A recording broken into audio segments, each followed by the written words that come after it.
Bien le bonsoir. Dans l'actualité de ce 13 juin 2022, la tuerie de Boffa-Bayotte, René Capain-Bassène, Omar Ampouy-Bodian, condamnés à la réclusion criminelle à perpétuité. Le tribunal de grande instance de Ziguinchor inflige la même peine à César Atoute-Badiate, jugé par contumace. Contrôle du marché du loyer au Sénégal, le directeur général de la société immobilière du Cap-Vert admet les limites de l'État. Mamadou Kassé préconise la concentration des énergies sur la politique sociale de l'habitat. Fenêtre biennale présente le collectif exponentiel, mettez L en majuscule au pluriel, un collectif de femmes qui fait parler les coquillages. L'enquête du lundi, ce soir, les fortes menaces écologiques qui pèsent sur la forêt de Ndoga Babakar, une commune nichée dans le département de Tambacounda à la frontière avec la Gambie. Bienvenue à tous, le développement dans un court instant.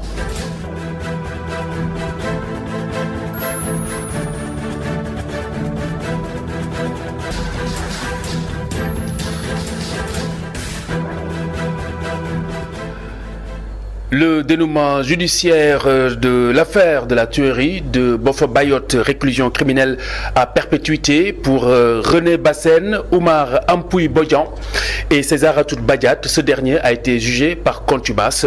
13 des 15 détenus dans cette affaire recouvrent la liberté. 11 d'entre eux sont relaxés. Les deux autres écopent de 6 mois avec sursis. L'avocat de la défense fait un lien avec l'étiquette MFDC pour justement donner sa lecture de ce verdict. Cette décision de la chambre criminelle du tribunal de Ziguinchor tombée ce matin. Voici maître Siré Clédor Ly au micro de notre correspondant sur place, Hassan Ba. Les 10 ont été acquittés. Les 2 n'ont écopé que de 6 mois avec sursis, après avoir purgé plus de 5 années de détention. Seuls 2 ont été condamnés. Donc sur 15 personnes, les 13 vont rentrer chez eux. Après une longue détention, ce qui est très injuste et incompréhensible lorsqu'on dit que nous sommes dans un état de droit. Nous avons toutes les raisons de frissonner et d'avoir peur. La façon dont fonctionne notre justice. Pour ceux qui sont des 3, ce sont des personnes qui ont été cataloguées comme étant des éléments politiques. César Atoute, qui a été condamné par contumace, un chef de guerre, et René Bassène, qui en fait travaillait pour la paix en Casamance, avait la chance de pouvoir parler à tous les chefs de guerre. Et enfin, Ampouy-Bodian, qui lui était dans les structures reconnu par l'État et qui faisait des réunions avec les organes de l'État. Alors, la conclusion que je tire, c'est une injustice criarde. Tout autre chose, contrôler le marché du loyer au Sénégal, impossible aux yeux du directeur général de la société immobilière du Cap-Vert, la SICAP, Mamadou Kassé, souligne que la loi de 2014 ne résout pas justement cette problématique liée justement au loyer au Sénégal, cette baisse du prix du loyer qui a été opérée mais qui peine à se traduire sur le terrain. Il préconise par conséquent la concentration de toutes les énergies sur la politique sociale d'habitat. Les difficultés dans la matérialisation du programme 100 000 logements étaient aussi au menu de son entretien avec Migui Maram Ndiaye à Tok Tok Sénégal de ce matin. Voici la synthèse. La question de la baisse du loyer, une grosse épine au pied des autorités. Pour preuve, la loi sur la baisse du prix du loyer, votée depuis 2014, peine à être appliquée. Le directeur de la SICAP reconnaît que cette loi ne peut pas être une solution durable. Cette loi, elle était pour des effets conjoncturels, sur le loyer en tout cas. Mais demain, lorsqu'il y aura assez d'unités d'habitation reversées dans le marché de l'immobilier, effectivement, avec pour effet de donner une autre dimension ou une autre structure à ce marché-là, plus favorable aux consommateurs, effectivement, on aura permis ou on aura posé les jalons de cette régulation naturelle. Et il n'y a que comme ça qu'on peut influer sur le prix. Avant lui, c'était le président de la République qui avait reconnu les limites de cette loi. Mais Mamadou Kassé reste optimiste. La nouvelle politique d'habitat est sur les rails, selon lui. D'abord, il fallait légiférer. C'est cela qui a donné naissance à la loi d'orientation sur l'habitat social, qui a été votée à l'unanimité à l'Assemblée nationale. C'était devant tout le monde. Et ça a consacré une chose, le retour, pas le retour, mais la création du Fonds pour l'habitat social. L'implication de certains outils que le président a créés et qu'il a mis au service de l'habitat. Le Fonds de garantie des investissements prioritaires, pour la question de la garantie qui est très difficile pour les personnes qui ont un revenu, je dirais, irrégulier, parce que la société également, la structure sociale présente quelquefois des limites par rapport au financement du logement. Donc ce sont certaines réponses. Parmi les solutions, le programme des 100 000 logements, mais il est au ralenti à cause de la crise mondiale. Mais les premières tranches ont démarré sur Bambilor et nous sommes en train d'amorcer effectivement le démarrage non seulement sur Diass mais aussi notre maillage au niveau territorial. Donc on estime que après la crise, nous sommes en train de reprendre la bonne cadence.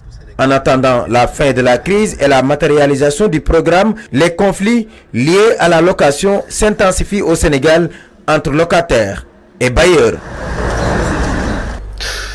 Baccalauréat 2022, dernière ligne droite pour les candidats de cette année, des révisions aux allures de séances de rattrapage, l'année perturbée à cause, vous le savez, des grèves répétitives a quelque peu embourbé le programme. Un tour au lycée Blaise Diagne à un mois ou plutôt à moins d'un mois de l'échéance prévue en juillet prochain avec Augustin Mandang et Mamsene Boubabou.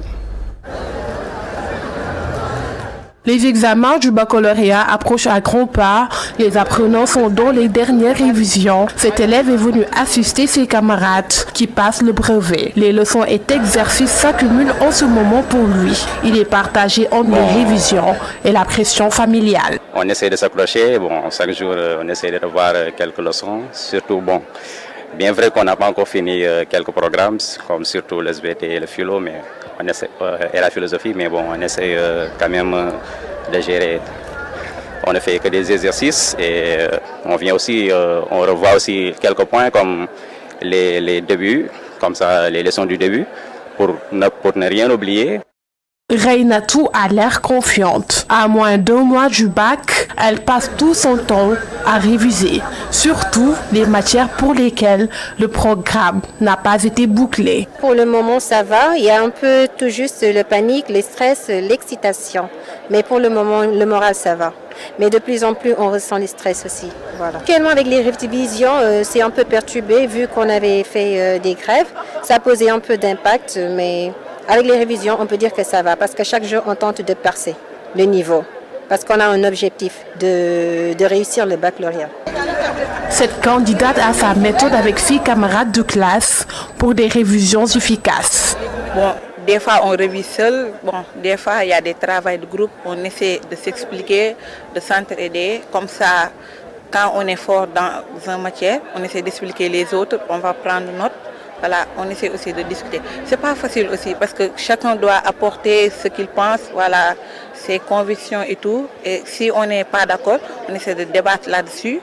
Comme ça, on essaie de trouver des solutions. Si on n'en a pas, on essaie de faire appel aux professeurs pour qu'ils nous viennent en aide. Le 14 juillet prochain, les élèves passeront les épreuves pour décrocher le ticket qui leur ouvre le cursus universitaire.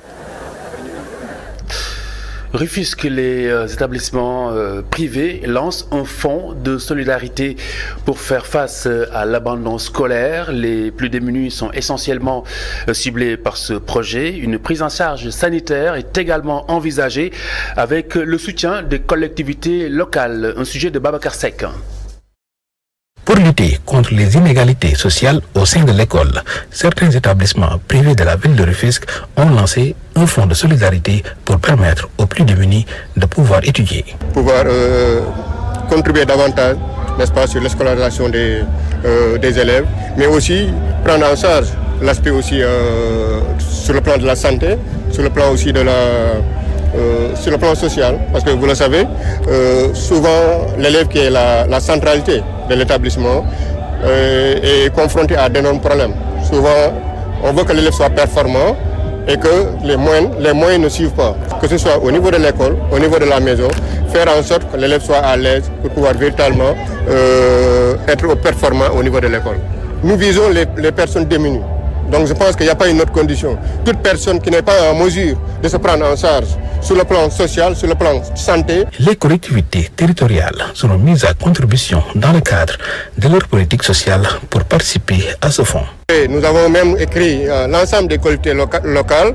Normalement, dans les jours à venir, je dois rencontrer certaines mairies pour voir dans quelle dynamique on pourrait véritablement prendre en charge ces élèves, ne serait-ce sur le plan scolarité, et nous, en ce qui nous concerne, qu'on puisse véritablement gérer la partie santé. Le lancement du Fonds de solidarité a été fait au Centre régional de formation des professionnels de l'éducation avec une conférence sur le thème de la solidarité dans l'espace éducatif.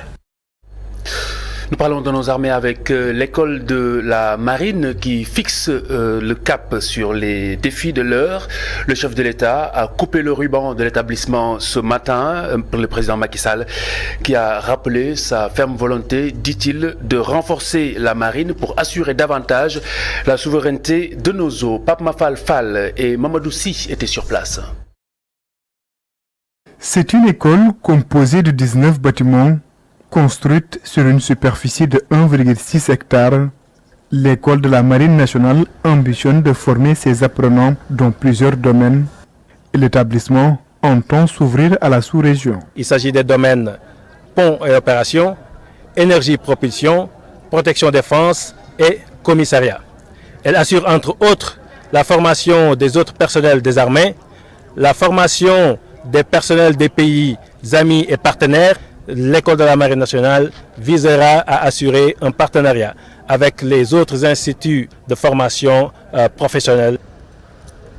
Conscient du rôle de la Marine nationale, le chef de l'État pense qu'il est important de la renforcer pour garantir au Sénégal une souveraineté dans le domaine maritime. Avec l'exploitation inédite du trafic maritime, y compris l'exploitation des hydrocarbures, il nous faut donc poursuivre la mise à jour de nos capacités humaines et matérielles pour exercer pleinement notre souveraineté sur l'espace maritime relevant de notre juridiction nationale.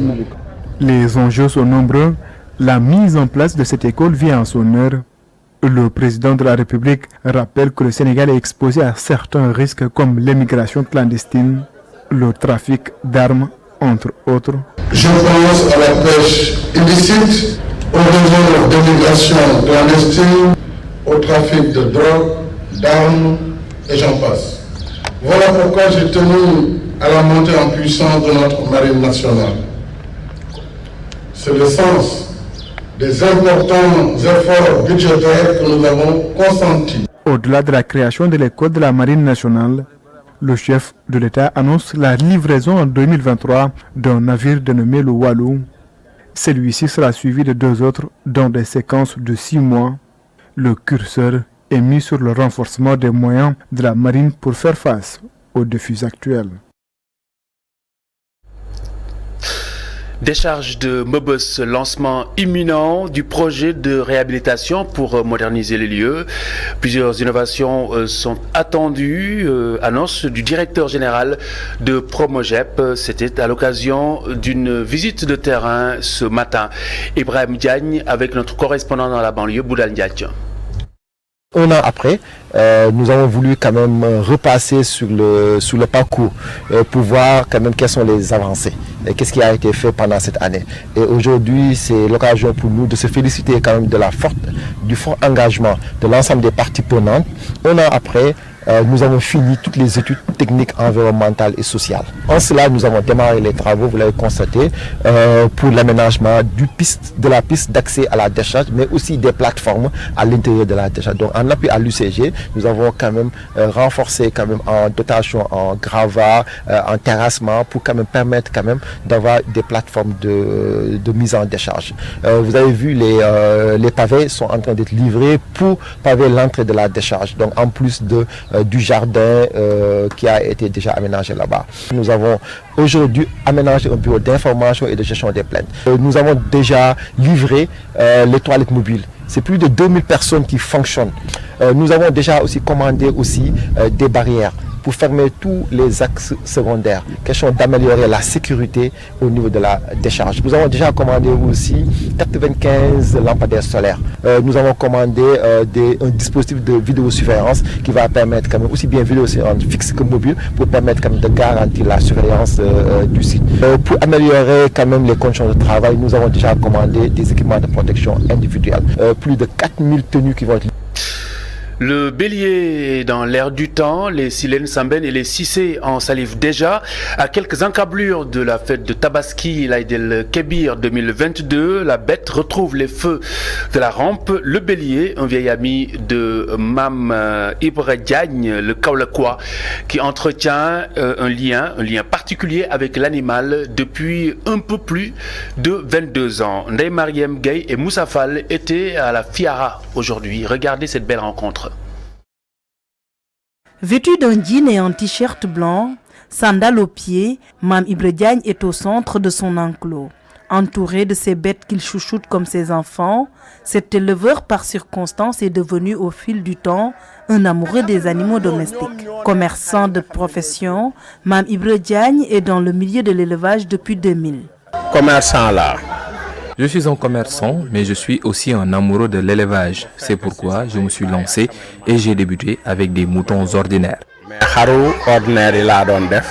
Pour le quadragénaire, le monde de l'élevage demande beaucoup d'amour et de patience. L'élevage lui a tout donné, raison pour laquelle Mam Ibra Diagne donne à ses bêtes une place de choix dans sa vie. Ces moutons peuvent valoir parfois le prix d'une maison, d'une voiture ou même une belle chaîne en or. Tout dépend de la race. Malgré son apport économique, le natif de Kaolack ne ressent nullement l'appui du gouvernement. J'ai des bœufs et autres, mais je n'ai jamais reçu un appui de l'État. Rien, aucun sou. Je vous donne l'exemple de la Tabaski. Durant cette période, le ministre de tutelle doit nous venir en aide, mais il n'en est rien. Pour une autosuffisance en viande au Sénégal, le jeune éleveur demande aux autorités étatiques de subventionner les aliments de bétail. Je vous dis, si l'État collaborait avec les gros éleveurs en leur donnant des mâles pour qu'ils se reproduisent durant l'année, ils pourraient avoir un bon stock de bétail. Mais c'est déplorable de voir que même le foin qui est cultivé ici coûte excessivement cher. 1500 ou 2000. À quelques semaines de la Tabaski, les éleveurs commencent à exposer leurs moutons, espérant tout écouler. Mais en attendant, Mam Ibra Diagne se frotte déjà les mains. International, le Royaume-Uni renvoie des migrants arrivés illégalement dans le pays. La justice britannique rejette les recours contre le projet controversé du gouvernement pour le renvoi de plusieurs migrants au Rwanda. Le projet du gouvernement conservateur de Boris Johnson vise à décourager notamment les traversées illégales de la Manche en forte augmentation ces derniers temps. Soudan, de nouveaux affrontements entre pasteurs nomades et agriculteurs font au moins 117 morts en une semaine. Bilan ce lundi d'un responsable du HCR et d'un chef tribal de la localité de Koulbous au nord du massif de Djebel Moun. C'est dans le Darfour oriental la mort d'un homme lors d'une attaque d'un groupe de nomades des tribus arabes a mis le feu aux poudres.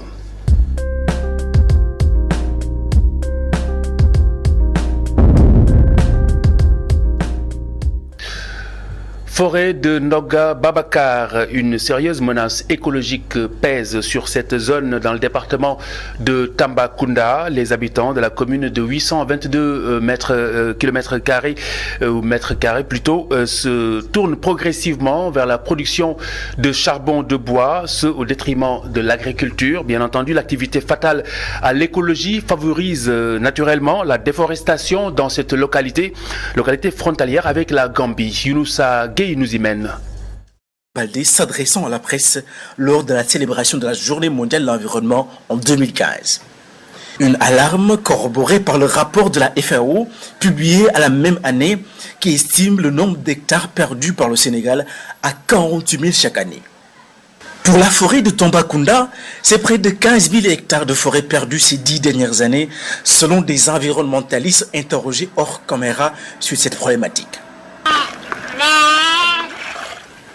Nous sommes dans la forêt de Ndoga Babakar, située dans la partie orientale de l'arrondissement de Makacoulibantang, département de Tambacounda, qui couvre une superficie de 822 km². Ici, les ressources forestières font l'objet d'une surexploitation avec la coupe abusive des bois ou la production de charbon de bois à usage domestique. Cette zone est l'une des premières localités qui alimentent les grandes villes urbaines en charbon de bois. Ce four de charbon de bois, caché au milieu de nulle part dans la brousse de Koussanar, pour fuir le contrôle des éléments des eaux et forêts qui parfois peinent à assurer le contrôle convenablement en raison d'un effectif réduit. Pour preuve, la surveillance de cette zone est assurée par un seul agent. Voici plus de 5 ans que Moussa a abandonné l'agriculture pour se spécialiser dans la production de charbon de bois, qu'il commercialise à Dakar et dans les autres régions du Sénégal. Son business marche à merveille. Aujourd'hui, il emploie plus de 7 jeunes dans son fort. Il se précipite à rassurer qu'il est en règle avec les autorités sans même nous montrer les papiers justificatifs.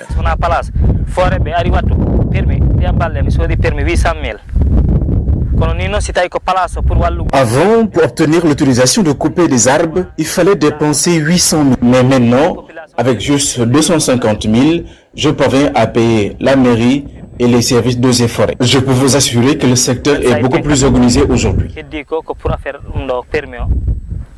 Ces anciens, eux, ont conscience de la menace qui pèse sur leur localité.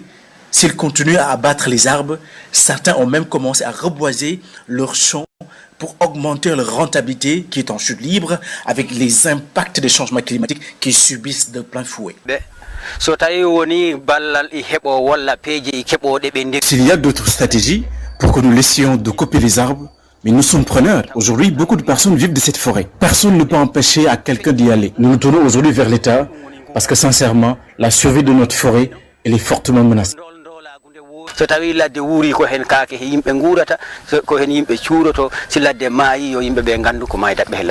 Oumar Dem, réinvesti lors des locales derniers à la tête de la commune de Ndoga Babakar, mène un travail titanesque dans la lutte contre la coupe abusive des bois d'ébène dont les auteurs viennent des pays frontaliers, la Gambie et la Guinée. Il sollicite l'appui de l'État pour réaliser son objectif de 0,4 de coupe clandestine dans la forêt de Koussanar. Parce que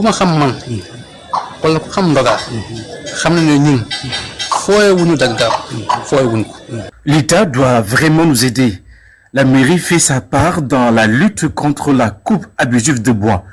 C'est maintenant à son tour d'appliquer la loi dans toute sa rigueur, en procédant ainsi au renforcement de dispositifs sécuritaires, en mettant à la disposition du Bureau des eaux et forêts des moyens de transport, la logistique nécessaire pour assurer une surveillance permanente de nos ressources forestières.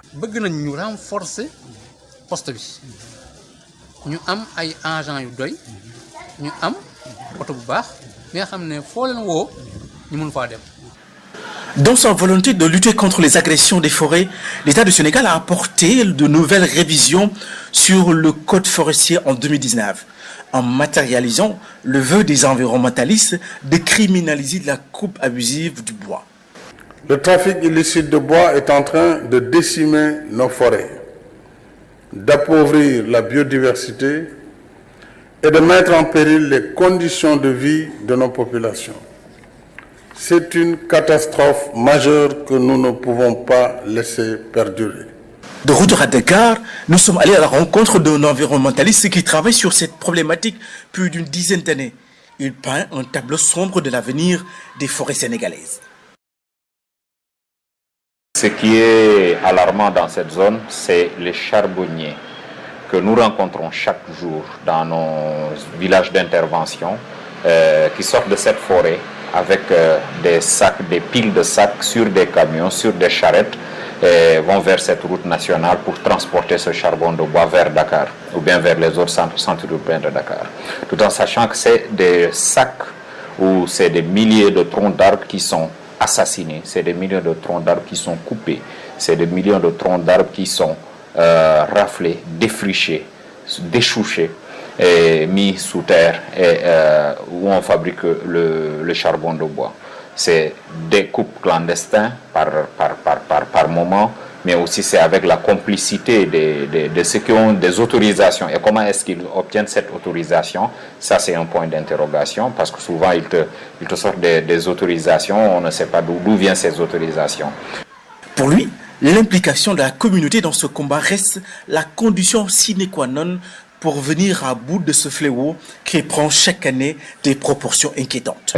C'est d'abord la volonté des communautés qui habitent dans cette forêt, qui bénéficient de cette forêt depuis plusieurs décennies ou bien depuis plusieurs années, qui sont nés dans cette zone, mais aussi la volonté de la collectivité territoriale. Nous avons la volonté de l'État qui a mis en place des lois avec le nouveau code forestier qui vraiment réprimande cette coupe abusive de bois, mais aussi seulement ce code ne suffit pas, parce qu'on ne peut pas avoir de gendarmes ou bien d'agents eaux et forêts derrière chaque personne ou bien derrière chaque habitant. Donc ensemble, aller vers ces communautés, discuter avec eux, les sensibiliser, les informer sur l'impact et les conséquences que cette coupe abusive de bois aurait sur cette zone. Cycle climatique perturbé, rendement agricole en baisse, ressources forestières dilapidées, une solution durable à cette problématique s'impose aujourd'hui pour assurer un mieux-être aux générations futures.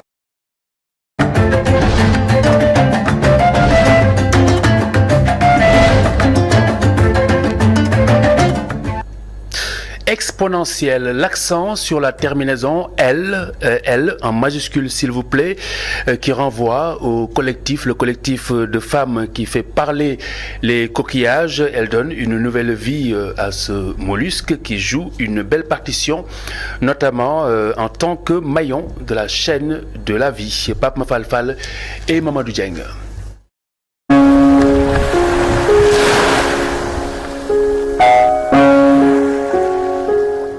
Loin d'être un simple objet ramassé sur les sables fines des plages, le coquillage est une générosité inconditionnelle de la mer.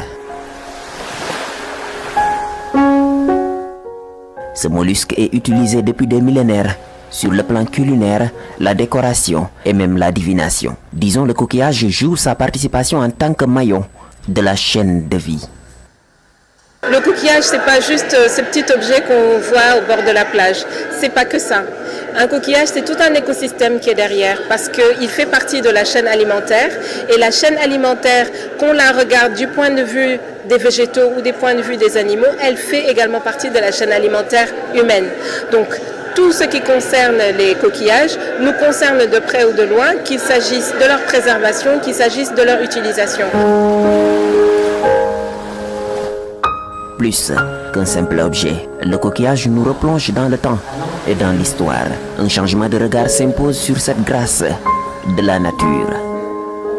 Parce que nous nous sommes rendus compte que c'est un objet de notre quotidien qui remonte à des millénaires, mais aujourd'hui auquel on n'accorde que très peu d'importance. Le coquillage n'est pas un parent pauvre, c'est un patrimoine symbolique et réel, un patrimoine aussi bien dans la divination qu'un patrimoine dans l'habitat.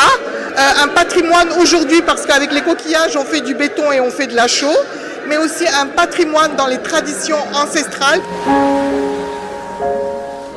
Un patrimoine précieux pour les générations futures. Ces femmes alertent sur la disparition du coquillage à travers cette œuvre baptisée Afrique sacrée. on a souhaité, à travers cette œuvre, magnifier cette présence du coquillage dans notre vie, mais également sa place dans l'écosystème marin et de savoir à quel point les coquillages sont importants dans la préservation de l'environnement qui est le nôtre. L'œuvre retrace la symbolique du coquillage dans notre société. Le collectif Exponentiel recommande une utilisation responsable du coquillage aux femmes travailleuses en bordure de la mer.